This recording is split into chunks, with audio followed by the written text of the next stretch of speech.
இவாஞ்சலிஸ்ட் பால் பாலபாஸ்கரன் கொடுக்கும் சிலுவையின் செய்தியை கேட்டுக்கொண்டிருக்கும் சகோதர சகோதரிகளையும் நண்பர்களையும் இச்செய்தி மூலமாக சந்திப்பதில் பெரும் மகிழ்ச்சி அடைகிறோம். தாம் ஒருவரே ஞானமுள்ளவருமாயிருக்கிற தேவனுக்கு இயேசு கிறிஸ்துவின் மூலமாக என்றென்றைக்கும் மகிமையும் கனமும் உண்டாவதாக. ஆமீன்.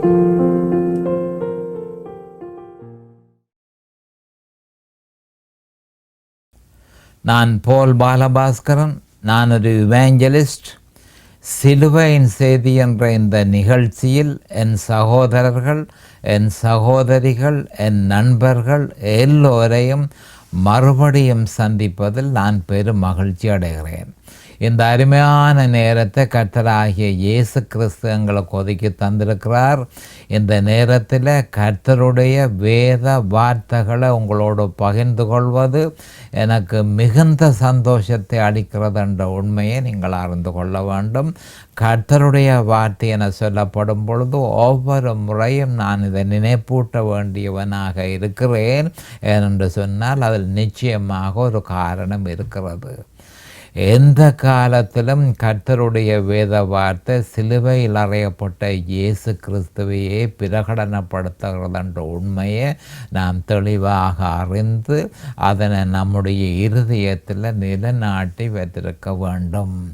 ஏனென்று சொன்னால் பவுல் அப்போஸ்தலர் 1 கொரிந்தியர் 2:23 நாங்களோ சிலுவையில் அறையப்பட்ட கிறிஸ்துவை பிரசங்கிக்கிறோம் என்று சொல்லி தெளிவாக சொல்லியிருக்கிறார்.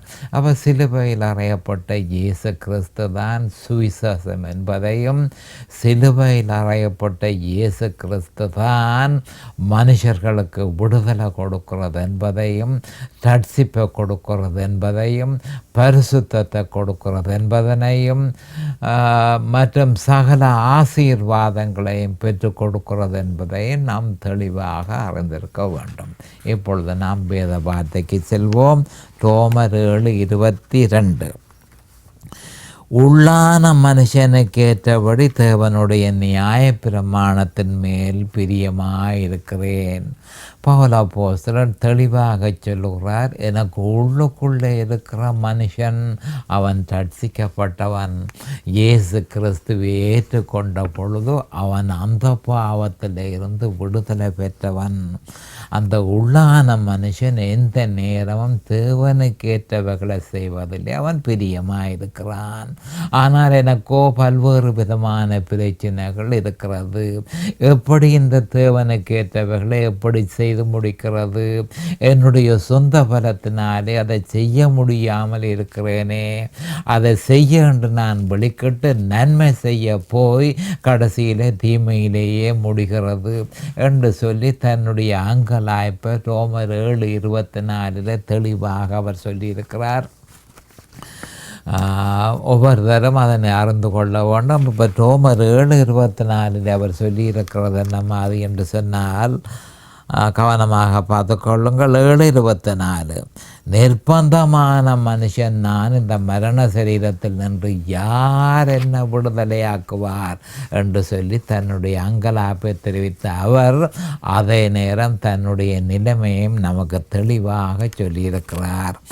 நான் தேவனும் என்னுடைய உள்ளான மனுஷன் இந்த நேரமும் தேவனுக்கேற்றவைகளிலே பிரியமாயிருக்கிறான், ஆனால் என்னால் முடியாமல் இருக்கிறது என்று சொல்லி அவர் தன்னுடைய அங்கலாய்ப்பை நமக்கு அறிவித்திருக்கிறார். இந்த வேத வார்த்தைக்கு நான் கொடுத்த தலையங்கம் தேவனுடைய நியாயப்பிரமாணம். தேவனுடைய நியாயப்பிரமாணம். இப்பொழுது ஜெபத்திற்கு கடந்து செல்வோம். அரிமானங்கள் பிதாவே உமக்கு ஸ்தோத்திரம். பரலோகத்தின் தேவனே உமக்கு ஸ்தோத்திரம். உம்முடைய குமாரன் இயேசு கிறிஸ்துவ பலியாக சிலுவையிலே ஒப்பு கொடுத்து அவருடைய வெளியேறப்பெற்ற இரத்தத்தினால் தேவரின் இதங்களை மீட்டு கொண்டீர். அதற்காக உமக்கு அன்றைக்கும் ஸ்தோத்திரம். இதனை கேட்டுக்கொண்டிருக்கும் என் சகோதர சகோதரிகள் எல்லோரையும் தேவரில் ஆசீர்வதித்து அபிஷேகித்து அவர்களுக்கு பிரகாசமான மனக்கண்களை கொடுத்து உம்முடைய வேத வார்த்தைகளை அறிந்து கொள்ளக்கூடிய பாக்கியத்தை அவர்களுக்கு கொடுத்தருள வேணுமென்றும், அதே நேரம் அடியேனையும் அபிஷேகித்து அவர்களுக்கு நிதானமான முறையில் போதிக்கத்தக்கதாக உம்முடைய பரிசுத்த ஆவியானவர் தாமே முன்னொன்று போதனை செய்ய வேணுமென்று இயேசு கிறிஸ்துவின் நாமத்தினால் கேட்டுக்கொள்கிறேன் பிதாவே. ஆமேன் and amen and amen. Hallelujah, hallelujah, hallelujah. Thank you Jesus, thank you Jesus, thank you Jesus. Praise the Lord, praise the Lord, praise the Lord. Hallelujah. Thank you Jesus. Hallelujah. Thank you Jesus.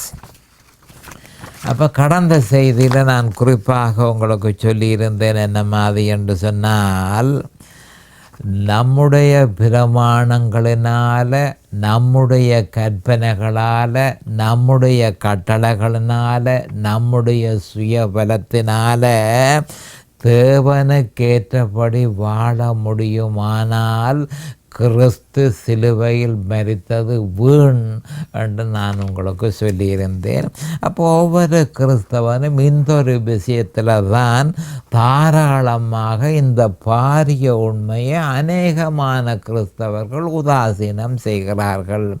இதனை சரியான முறையில் அவர்கள் அறிவார்களாய் இருந்தால் கிறிஸ்துவுக்குள் இளைப்பாறுதலை பெற்றுக்கொள்வது அவர்களுக்கு ஒரு கஷ்டமாக இருக்காது. இதற்கு மறுமொழியை அவர்கள் கண்டுபிடிக்க வேணும், இதற்கு பதிலை கண்டுபிடிக்க வேணும். இதற்கு பதில் நம்முடைய பலத்தினால தேவனுக்கேற்ற முறையில் வாழ முடிந்தால் கிறிஸ்து மரித்தது வீணாயிருக்குமே.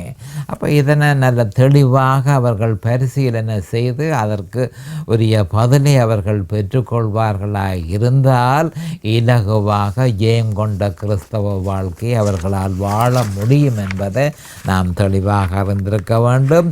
ரோம கிறிஸ்தவர்களுக்கும் கலாத்திய கிறிஸ்தவர்களுக்கும் பவுல் அப்போஸ்தலர் நிருபங்களை சற்று விவரமாக, பவுல் அப்போஸ்தலர் ரோம கிறிஸ்தவர்களுக்கும் கலாத்திய கிறிஸ்தவர்களுக்கும் எழுதின நிருபங்களை சற்று விவரமாக பரிசீலனை செய்வோமாயின், பவுல் அப்போஸ்தலர் மோசேயினால் இஸ்ரவேல் புத்திரர்களுக்கு கொடுக்கப்பட்ட தேவனுடைய நியாய பிரமாணத்தை பற்றியே குறிப்பிட்டிருக்கிறார் என்பது அநேகமான கிறிஸ்தவர்களுடைய அபிப்பிராயமாகும். அப்போ நான் சொல்லுகிறது என்ன மாதிரி என்று சொன்னால், பவுல் அப்போஸ்தலர் இந்த ரோம கிறிஸ்தவர்களுக்கும் கலாத்திய கிறிஸ்தவர்களுக்கும் தேவனுடைய நியாயப்பிரமாணம் என சொல்லப்படும் பொழுது மோசையினால் கொடுக்கப்பட்ட நியாயப்பிரமாணத்தை பற்றியே குறிப்பிட்டிருக்கிறார் என்று சொல்லி அநேகமான கிறிஸ்தவர்கள் நிஜமாகவே நம்புகிறார்கள். ஆம், பழைய ஏற்பாட்டில் நியாயப்பிரமாணமே பெரும் பிரச்சனையாக இருந்தது. மறுபடியும் சொல்கிறேன், பழைய ஏற்பாட்டில் நியாயப்பிரமாணமே பெரும் பிரச்சனையாக இருந்தது. அதே மாதிரி புதிய ஏற்பாட்டில் நியாயப்பிரமாணமே பெரும் பிரச்சனையாக இருக்கிறதென்ற உண்மையை நாம் தெளிவாக அறிந்து கொள்ள வேண்டும். இதன் நிமித்தமே பவுல் அப்போஸ்தலர் நியாயப்பிரமாணத்தை பற்றி விவரமாக குறிப்பிட்டிருக்கிறார். அது என்ன விஷயம் என்று சொன்னால், முற்று முழுதும் தேவ உணர்வுள்ளவனாக இருக்க வேண்டிய மனுஷன், தேவனால உருவாக்கப்பட்ட மனுஷன் முற்று முழுதும் தேவ உணர்வு உள்ளவனாக இருக்க வேண்டும். ஆனால் மனுஷ வீழ்ச்சியின் நிமித்தம் துரதிர்ஷ்டவசமாக முற்று முழுதும் சுய உணர்வு உள்ளவனாக மனுஷன் மாறினான். அப்போ தேவ உணர்வு உள்ளவனாக இருக்க வேண்டிய மனுஷன் முற்று முழுதும் சுய உணர்வு உள்ளவனாக மாறிப்போனான். இந்த வீழ்ச்சியின் நிமித்தம் இந்த துர்ப்பாக்கிய நிலைமை மனுஷனுக்கு ஏற்பட்டது என்பதை நாம் அறிந்து கொள்ள வேண்டும். அப்போ எந்த நேரமும் மனுஷன் தன்னை பற்றியே சிந்திக்கிறான் என்ற ஒரு உண்மை இங்கு தெளிவாக சொல்லப்பட்டிருக்கு. சுய உணர்வு உள்ளவனானான். தேவ உணர்வு உள்ளவனாயிருக்க வேண்டிய மனுஷன் சுய உணர்வு உள்ளவனானான். சுய உணர்வு உள்ளவனான உடனே பிரமாணங்கள் ஆரம்பமாகிறது. இதுதான் முக்கியமாக நாம் கவனிக்க வேண்டிய விஷயம். அப்போ தேவன் சுய உணர்வு உள்ளவனானான். காரணம் என்ன? அவனிடத்தில் தேவன் இல்லை. தேவன் இல்லாததன் நிமித்தம் தேவ பலத்தினாலே அவன் செயற்படாமல் போய் சுய பலத்தினாலே செயற்பட வேண்டிய கட்டாயம் அவனுக்கு ஏற்பட்டது. சுய பலத்தினாலே அவன் செயற்பட வேண்டியதாயிற்று. அது ஆதாமின் அத்தி இலையோட ஆரம்பமானது. ஆதாமின் அத்தி இலை பிரமாணத்தோட ஆரம்பமானது.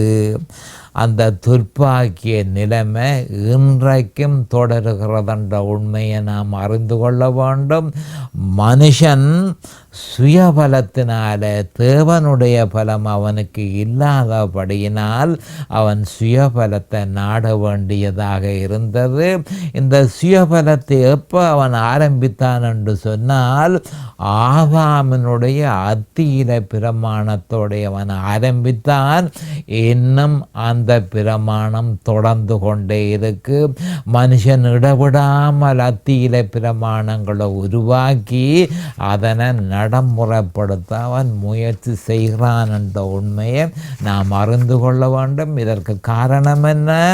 அதாவது தேவ உணர்வோடு இருக்க வேண்டிய மனுஷன் வீழ்ச்சியின் நிமித்தம் சுய உணர்வு உள்ளவனானான்.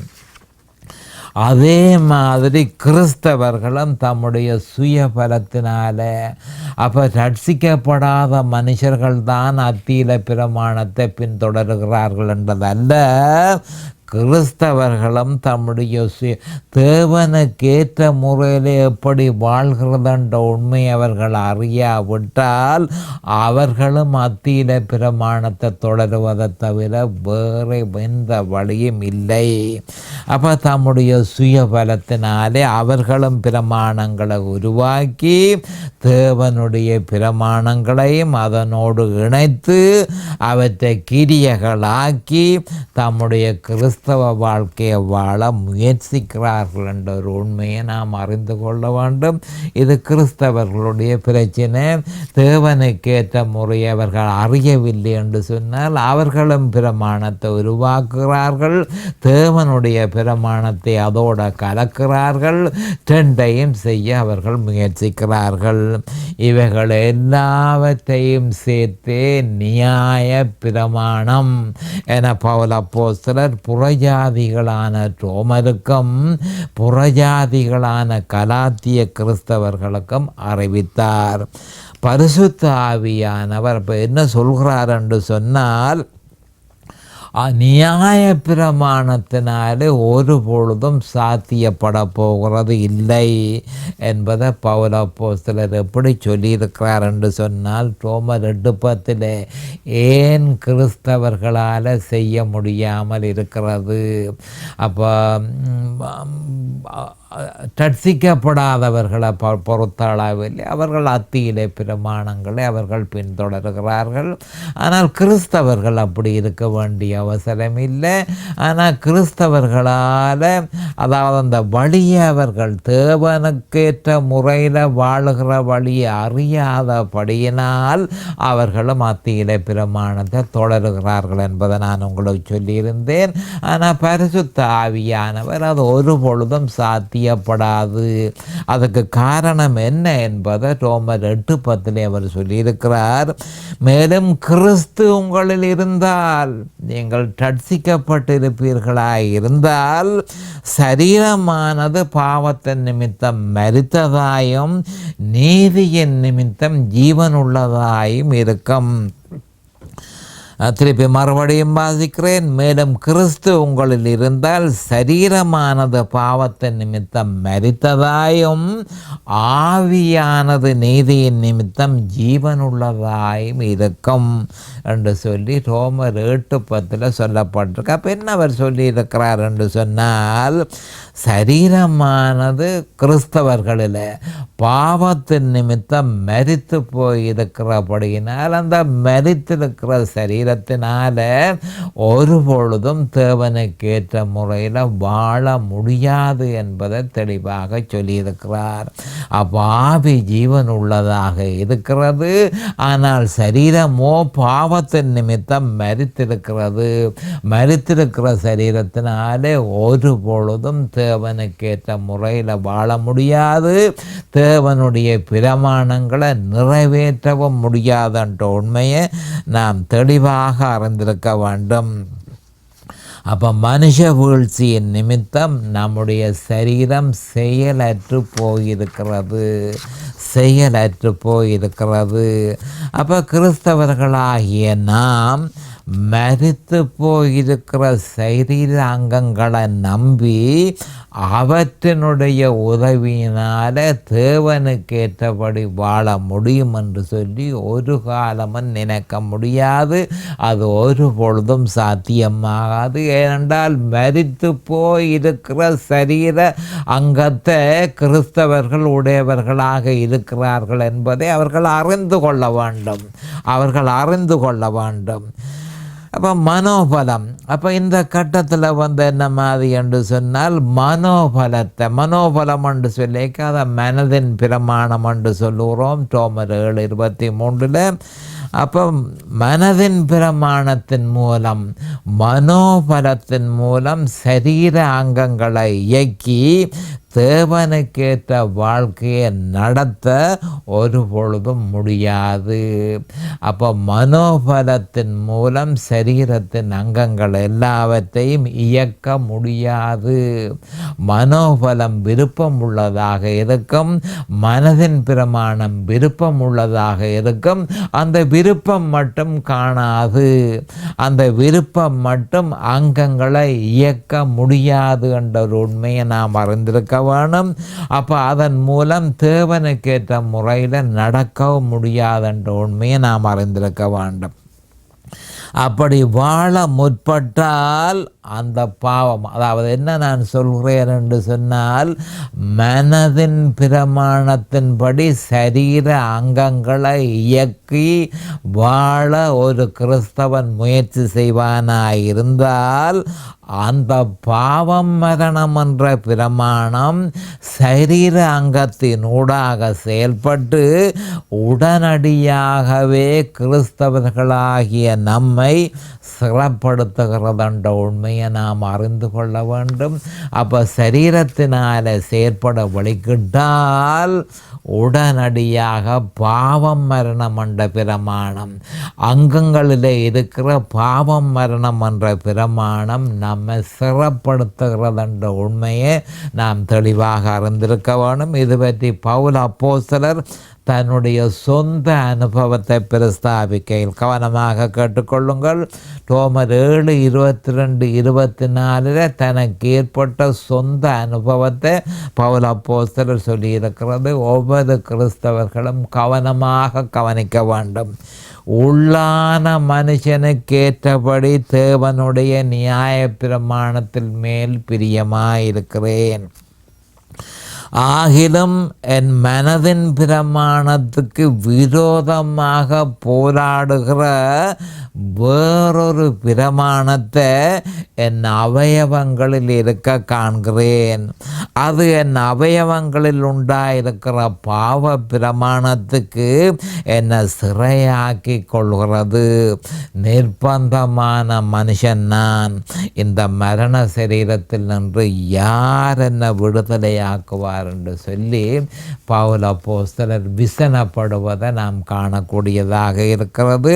அப்போ தேவனால் நியமிக்கப்பட்ட வழியை அறியின்தனையும் நிர்பந்தமான வாழ்க்கையிலிருந்து நாம் விடுதலை அடைய முடியாதென்ற உண்மையை அறிந்து கொள்ள வேணும். பவுல் அப்போஸ்தலர் நான் நிர்பந்தமான வாழ்க்கையை அனுபவிக்கிறேன் என்று சொல்லி அவர் விசனப்பட்டதை நாம் காணக்கூடியதாக இருக்கிறது. அப்போ தேவனுக்கேற்ற முறையில் வாழ்வது எப்படி என்று அந்த வழிமுறையை அறியாவிட்டால் விசனப்படுவதை தவிர வேறு எந்த வழியும் இல்லை. நிர்பந்தத்தை அனுபவிக்க வேண்டியது தவிர்க்க முடியாத ஒரு நியதியாக இருக்கிறது. ஏனென்று சொன்னால் தேவனுக்கேற்ற முறை ஒன்று இருக்குது. அப்போ அந்த வழியை விட்டு மனுஷன் தன்னுடைய வழியை பயன்படுத்த உடனே அவன் சிறப்படுத்தப்படுகிறான். பாவம் மரணம் என்ற பிரமாணத்தினால் அவன் சிறப்படுத்தப்படுகிறான் என்ற விவரம் இங்கு தெளிவாக சொல்லப்பட்டிருக்கிறது. அப்போ அதனை யார் செய்ய முடியும் என்று சொன்னால் பரிசுத்த ஆவியானவரே அதனை செய்ய முடியுமே தவிர வேறு எந்த வழியினாலும் தேவனுடைய நியாயப்பிரமாணத்தை செய்ய முடியாது. இதை பற்றி சகரியா 4:6 பலத்தினாலும் அல்ல பராக்கிரமத்தினாலும் அல்ல என்னுடைய ஆவியினாலேயே ஆகும் என்று சேனைகளின் கர்த்தர் சொல்கிறார் என சொல்லப்பட்டிருக்கிறது. அப்போ சகரியா 4:6 என்ன சொல்லப்பட்டிருக்கிறது என்று சொன்னால் நம்முடைய பலத்தினாலே அது சாத்தியப்படாது, நம்முடைய பராக்கிரமத்தினாலே அது சாத்தியப்படாது, பரிசுத்த ஆவியினாலேயே அது சாத்தியமாகும். என்னுடைய ஆவியினாலேயே ஆகும் என்று சேனைகளின் கர்த்தர் சொல்லுகிறார் என்று சொல்லி தெளிவாக சொல்லப்பட்டிருக்கிறது. அப்போ பரிசுத்த ஆவியானவர் அதனை நிறைவேற்றுவதற்கு ஒருவன் கிறிஸ்துவுக்குள் இருக்க வேண்டும் என்பதே அவருடைய நிலைப்பாடு. அப்போ பரிசுத்த ஆவியானவர் அதை செய்கிறதற்கு தேவனுடைய பிரமாணத்தை செய்கிறதற்கு பரிசுத்த ஆவியானவர் தயாராக இருக்கிறார். ஆனால் அவர் நம்மிடத்திலே நம்மிடத்திலே அவர் கேட்டுக்கொள்வது என்னவென்று சொன்னால் நீங்கள் கிறிஸ்துவுக்குள் இருக்க வேண்டும், நீங்கள் கிறிஸ்துவுக்குள் இருக்க வேண்டும் என்பதே அவருடைய நிலைப்பாடாக இருக்கிறது. அதுவே கிறிஸ்து இயேசுவினாலே ஜீவனுடைய ஆவியின் பிரமாணம் என்பதை நாம் தெளிவாக அறிந்து கொள்ள வேண்டும். ஒருவன் கிறிஸ்துவுக்குள் இருக்கும் பொழுது பரிசுத்த ஆவியானவர் வல்லமையாக செயற்பட்டு தேவனுக்கேற்ற கிறிஸ்தவ வாழ்க்கை வாழ்வதற்கு உதவுவார். அப்போ ஒருவன் கிறிஸ்துவுக்குள்ளே இருப்பதற்கு அவனுடைய ஒருமித்த நோக்கு இயேசு கிறிஸ்துவிலும் அவனுடைய விசுவாசத்தின் குறிக்கோள் அவர் சிலுவையில் நிறைவேற்றியதிலும் நிலைத்திருக்க வேண்டும். அப்படி நிலைத்திருக்கும் பொழுது அவர் என்ன செய்வார் என்று சொன்னால் அவனுடைய அந்த கிறிஸ்தவனுடைய மரித்து போன சரீரத்தை அவர் இடவிடாமல் உயிர்ப்பிப்பார் என்று சொல்லி நான் ஏற்கனவே உங்களுக்கு சொல்லியிருக்கிறேன். அப்போ என்னென்று சொன்னால் மனுஷனுடைய ரட்சிக்கப்பட்டவனுடைய சரீரம் பாவத்தின் நிமித்தம் மரித்திருக்கிறது, மற்றது ஆவி ஜீவன் உள்ளதாக இருக்கிறது என்று நான் உங்களுக்கு சொன்னேன். அப்போ இந்த மரித்து போன சரீரத்தை அவர் இயக்கி அந்த சரீரத்தின் மூலமாக தேவனுடைய நியாய பிரமாணத்தை செய்ய வேணுமா இருந்தால், மற்றது தேவனுக்கேற்ற கிறிஸ்தவ வாழ்க்கையை வாழ வேண்டும் என்று நாம் விரும்பினால் அந்த சரீரத்தை மரித்து போன சரீரத்தை அவர் உயிர்ப்பிப்பார் என்று சொல்லப்பட்டு கிடக்கு. அப்போ உயிர்ப்பிக்கிறதுக்கு நாம் கவனிக்க வேண்டியது மிக முக்கியமான விஷயம். நம்முடைய ஒருமித்த நோக்கம், நம்முடைய விசுவாசத்தின் குறிக்கோளும் மிக முக்கியமானது.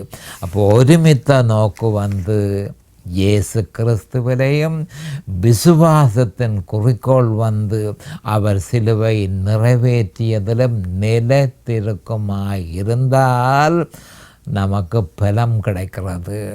பரிசுத்த ஆவியினுடைய பலம் கிடைக்கிறது. பரிசுத்த ஆவியினுடைய பலன் கிடைக்குமா இருந்தால் ஜெயம் கொண்ட கிறிஸ்தவ வாழ்க்கையை நாங்கள் அனுபவிக்கக்கூடிய வசதியை பரிசுத்த ஆவியானவர் நமக்கு தந்திருக்கிறார். எந்த பிரமாணத்தின் மூலம்?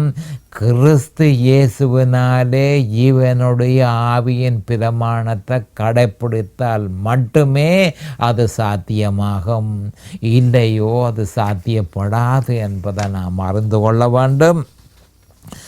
அப்போ பரிசுத்த ஆவியானவர் கிறிஸ்தவனுடைய மரித்து போன சரீரத்தை அவர் உயிர்ப்பித்து தேவனுக்கேற்ற கிறிஸ்தவ வாழ்க்கையை வாழ்வதற்கு அவனுக்கு நிச்சயமாக உதவி செய்வார். இதை பற்றி பரிசுத்த ஆவியானவர் பவுல் அப்போஸ்தலர் மூலம் அன்றியும் கவனமாக கேட்டுக்கொள்ளுங்கள். ரோமர் 8:11 சொல்லப்பட்டிருக்கிறது.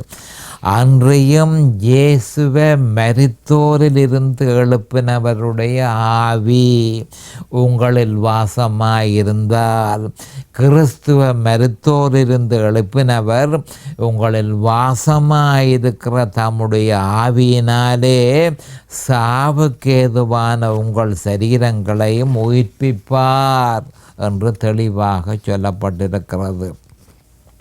அப்போ நான் என்ன சொல்கிறேன் என்று சொல்லிக்க, அதாவது ஏற்கனவே நாங்கள் பார்த்தோம் என்ன மாதிரி என்று சொன்னால் கவனமாக பார்த்து கொள்ளுங்கள். ஒரு மிக முக்கியமான ஒரு வசனத்தை நான் உங்களுக்கு சொல்லியிருந்தேன்.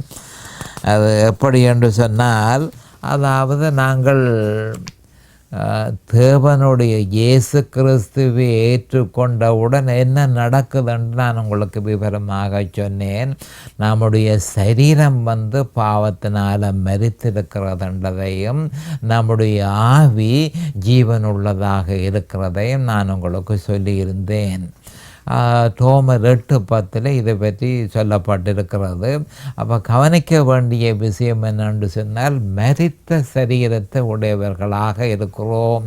ரட்சிக்கப்பட்டிருந்தாலும் மரித்த சரீரத்தை உடையவர்களாக இருக்கிறபடியால் மரித்த சரீரத்தினால தேவனுடைய பிரமாணங்களையோ அல்லது தேவனுக்கு ஏற்ற முறையில் வாழ்வதோ சாத்தியப்படாது. அப்போ என்ன சொல்லப்படுவது என்று சொன்னால், ஆனால் சாத்தியப்படும். எப்போ சாத்தியப்படும் என்று சொன்னால், ஒருவன் கிறிஸ்துவுக்குள் நிலைத்திருக்கும் பொழுது அது சாத்தியப்படும் என்று பரிசுத்த ஆவியானவர் சொல்லியிருக்கிறார். கிறிஸ்து இயேசுவினாலே இவனுடைய ஆவியின் பிரமாணத்தை அவன் கெட்டியாக பிடித்திருக்கும் பொழுது அது சாத்தியமாகும். அப்போ அவர் என்ன செய்வார் என்பதை பற்றி இங்கு தெளிவாக 8:11 சொல்லப்பட்டிருக்கிறது. அன்றியும் இயேசுவை மரித்தோரிலிருந்து எழுப்பினவருடைய ஆவி உங்களில் வாசமாயிருந்தால், அப்போ இயேசுவை மரித்தோரிலிருந்து எழுப்பினதார் பரிசுத்த ஆவி. அந்த பரிசுத்த ஆவி உங்களிலும் இருந்தால், கிறிஸ்துவ மரித்தோரிலிருந்து எழுப்பினவர் உங்களில் வாசமாயிருக்கிற தம்முடைய ஆவியினாலே சாவுக்கேதுவான உங்கள் சரீரங்களை உயிர்ப்பிப்பார். அப்பொழுது தேவனுடைய பிரமாணத்தை பரிசுத்த ஆவியினுடைய பலத்தினாலே செய்ய முடியும் என்பதை நாம் அறிந்து கொள்ள வேண்டும். இந்த உண்மை அநேகமான கிறிஸ்தவர்களுக்கு புதிராக இருக்கிறது. இதனையே சகரியா 4:6 தெளிவாக உறுதிப்படுத்தி இருக்கிறது. Not by might nor by power but by my spirit says the Lord of hosts. பலத்தினாலும் அல்ல, பராக்கிரமத்தினாலும் அல்ல, என்னுடைய ஆவியினாலேயே ஆகும். என்னுடைய ஆவியினாலேயே ஆகும். அப்போ பலத்தினால மனுஷ பலம் காணாது, மனுஷ பராக்கிரமம் காணாது, என்னுடைய ஆவி வேணும் என்று சொல்லி ஆண்டவர் சொல்லியிருக்கிறார்.